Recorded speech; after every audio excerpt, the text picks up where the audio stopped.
and gentlemen. My name is Matthew Zhang, and today I'll be presenting the speech, I Have a Dream, by Martin Luther King Jr.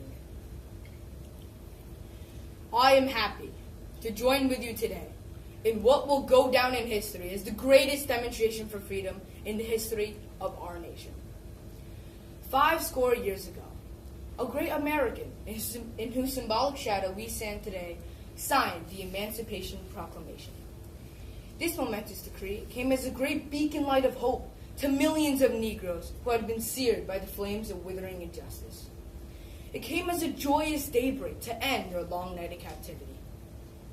But 100 years later, the Negro is still not free. 100 years later, the life of a Negro is still sadly crippled by the manacles of segregation and the chains of discrimination. 100 years later, the Negro still lives on a lonely island of poverty in the midst of a vast ocean of material prosperity. 100 years later, the Negro is still languished in the corners of American society and finds himself in exile in his own land. And so we've come here today to dramatize the shameful condition.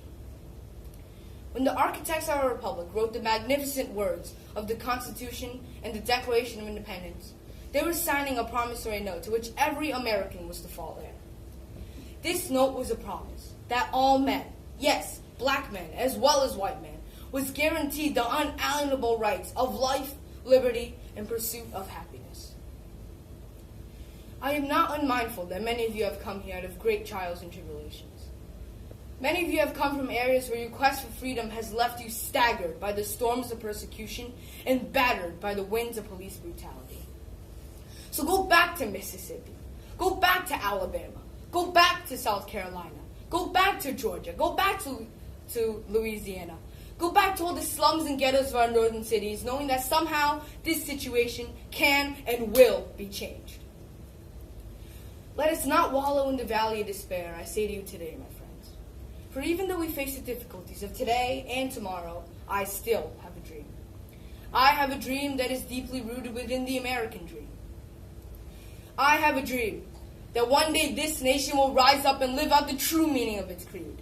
We hold these truths to be self-evident, that all men are created equal.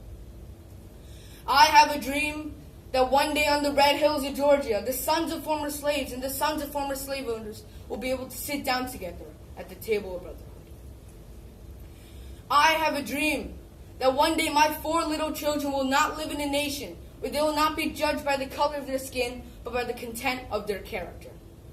I have a dream today.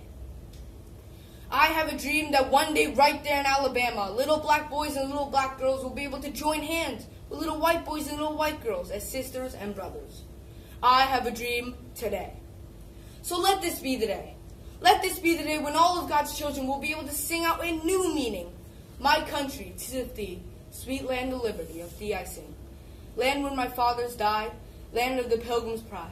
From every mountainside, let freedom ring. And if America is to become a great nation, this must become true. And so let freedom ring from the hilltops of New Hampshire. Let freedom ring from the mighty mountains in New York. Let freedom ring from the heightening Alleghenies of Pennsylvania. But not only that, let freedom ring from Stone Mountain of Georgia. Let freedom ring. And when we allow freedom ring, when we let it ring from every village and every hamlet, from every state and every city, we will be able to speed up that day when all of God's children, black men and white men, Jews and Gentiles, Protestants and Catholics, will be able to join hands and sing in the old Negro spiritual. Free at last, free at last. Thank God Almighty, we are free at last. Thank you.